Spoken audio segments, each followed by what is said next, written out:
Let me tell you about two men. The first man earns $200,000 a year. He has a large house, a new car, the latest everything, and at night, he cannot sleep. The second man earns $30,000 a year. He lives in a small apartment, he cooks his own food, he walks to work, and at night, he sleeps like a child. The first man is always behind, always 1 month from disaster, always chasing the next thing that will finally make him feel like he has arrived. The second man arrived years ago. He just never told anyone. This is not a story about income. This is a story about a Japanese concept, so simple and so completely opposite to everything modern life teaches that most people dismiss it immediately and then spend the rest of their lives wishing they had not. It is called Seikatsu no Chi, the wisdom of living. And today, I am going to show you exactly what it is. What does it mean to be rich? Ask most people, and they will describe an income number, a house size, a car brand, a vacation destination. They will describe what richness looks like from the outside. The Japanese ask a completely different question. What does richness feel like from the inside? And when you sit with that question, really sit with it, the answer is never a number. It is a feeling. The feeling of having enough time, enough peace, enough security that tomorrow does not terrify you, enough joy in ordinary moments that you do not need extraordinary ones to feel alive. Psychologist Dr. Daniel Kahneman spent decades studying happiness. His finding was uncomfortable. Beyond an income of around $75,000 a year, additional money produced almost no increase in daily emotional well-being. Almost none. The gap between $30,000 and $75,000, significant. The gap between $75,000 and $1 million, almost invisible. You have been climbing a mountain that gets flatter the higher you go. The Japanese saw this a long time ago, and they stopped climbing, not because they gave up, because they were already at the top. In Japan, there is an aesthetic concept called shibui. It describes beauty that is quiet, understated, simple, beauty that does not announce itself but reveals itself slowly the longer you look. A plain ceramic cup held in both hands, a single flower in an empty room, a meal made from 3 ingredients, perfectly. Shibui is the opposite of everything modern culture calls beautiful. Modern culture says bigger, louder, more impressive, more expensive, more designed to make others look. Shibui says quiet, simple, enough. And here is what happens when you train your eye to see shibui. The world becomes significantly cheaper. Because suddenly, the simple meal at home is more beautiful than the restaurant. The worn jacket with history is more interesting than the new one without any. The walk through the park is richer than the expensive weekend away. You do not need less because you cannot afford more. You choose less because you have learned to see more in what most people overlook. This week, find one ordinary thing in your daily life, your morning coffee, the street you walk every day, the meal you make on Tuesday, and look at it as if you have never seen it before. Notice one thing about it you have never noticed. That noticing is the beginning of shibui, and shibui is the beginning of a rich life on a small budget. One of the most expensive habits in modern life is eating.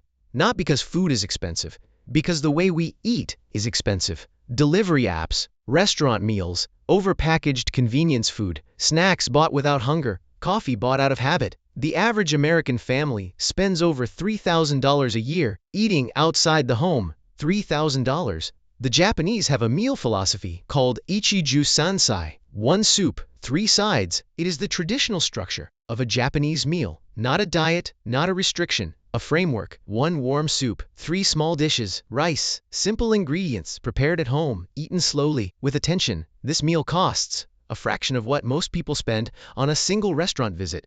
And yet, in Japanese households where Ichiju Sansai is practiced, the people report greater satisfaction after meals, not less, because satisfaction does not come from quantity, it comes from presence, from actually tasting what you are eating, from knowing that what is on the table was prepared with care. This week, cook 1 meal at home that you would normally order. Make it simple, 3 ingredients maximum. Cook it slowly, eat it without your phone. Notice the difference in how you feel when you are done. That difference, multiplied across 3 meals a day, is the beginning of a significantly richer life on a significantly smaller budget. Here is something that sounds wrong until you experience it. Constraints make you more creative, not less. A Japanese garden designer was once asked why the most beautiful gardens in Japan were also the smallest.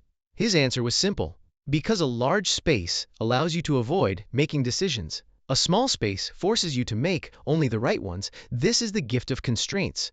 When you have unlimited money, you buy your way around every problem. You do not solve it, you purchase over it. But when money is limited, something different happens. Your mind activates. You find the free version. You discover the alternative. You create something from what you already have. Psychologist Dr. Patricia Chen at the National University of Singapore found that people who view their resources as limited show significantly higher creativity in problem solving, not lower, higher. The constraint is not the obstacle to a rich life. The constraint is the training ground for it. The Japanese have known this for centuries.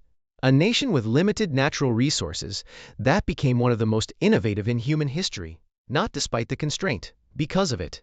Choose one area of your life where you currently spend more than you want to. Set a specific limit, half of what you currently spend, and give yourself 30 days to find creative ways to live within it. Do not think of it as deprivation. Think of it as a design challenge. The Japanese have been winning that challenge for 1,000 years. Earlier in this video, we talked about ma, the Japanese concept of empty space. Most people think of ma in terms of physical objects, empty rooms, clear shelves. But the Japanese apply ma to something even more valuable: time. Look at your schedule. Is there any empty space in it? Or is every hour assigned to something? Work, obligations, commitments, entertainment to fill the gaps between them. A life with no ma in the schedule is a life in permanent exhaustion, because the mind, like any instrument, needs silence between the notes to produce music. Without the silence, it is just noise. The wealthy believe that more activities mean a richer life. The Japanese understand that fewer activities, done with complete presence, produce an experience no amount of money can manufacture. A Sunday afternoon with nothing planned, a walk with no destination, an evening where you simply sit and let the day settle into you. These cost nothing, and they produce something no purchase ever has: rest that actually restores. This week, take 1 hour off your schedule, not to do something else, to do nothing. No phone, no plan, no productivity. Sit, walk, look out the window, notice what arrives in that empty hour. The Japanese call what arrives a richer life than anything money can buy. The Japanese have a daily practice called kansha, gratitude. But not the gratitude of lists and journals and affirmations, something older, something more physical.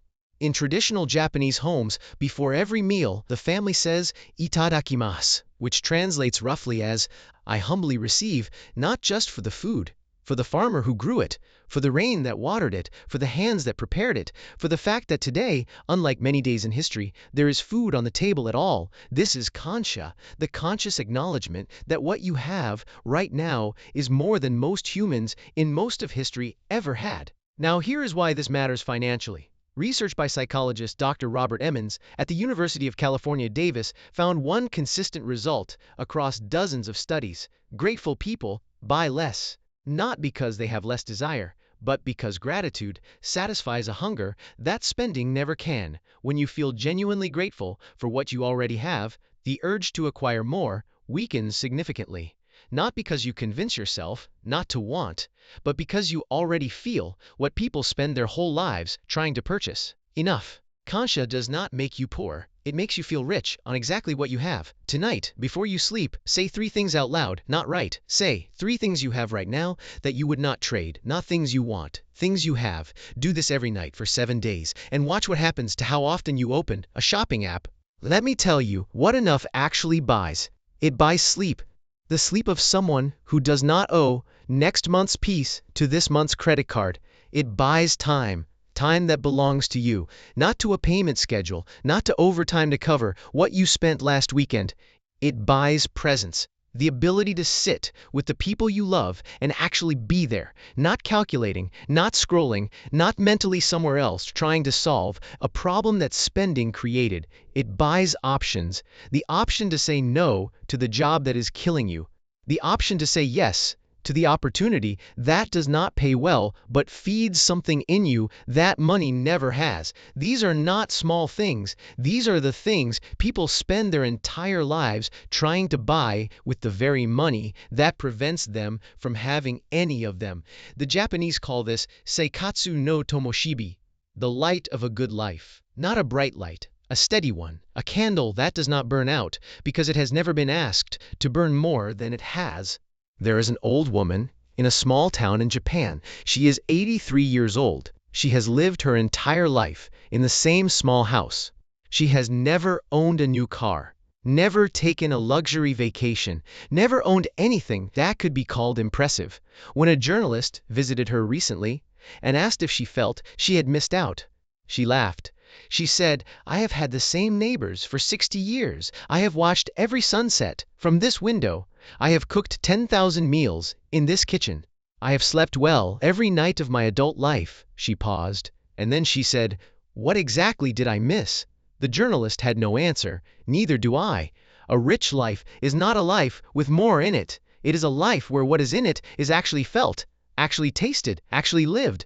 The Japanese figured this out not by having less, but by wanting the right things. And the right things, as it turns out, were always within reach for almost everyone, including you. Here is your mission. For the next 7 days, you are going to do one small Japanese practice every evening before you sleep. For 3 minutes, write down one moment from that day that cost nothing, a conversation, a meal, a piece of sky you saw, a song that came on at the right time. One moment, every day, 7 days.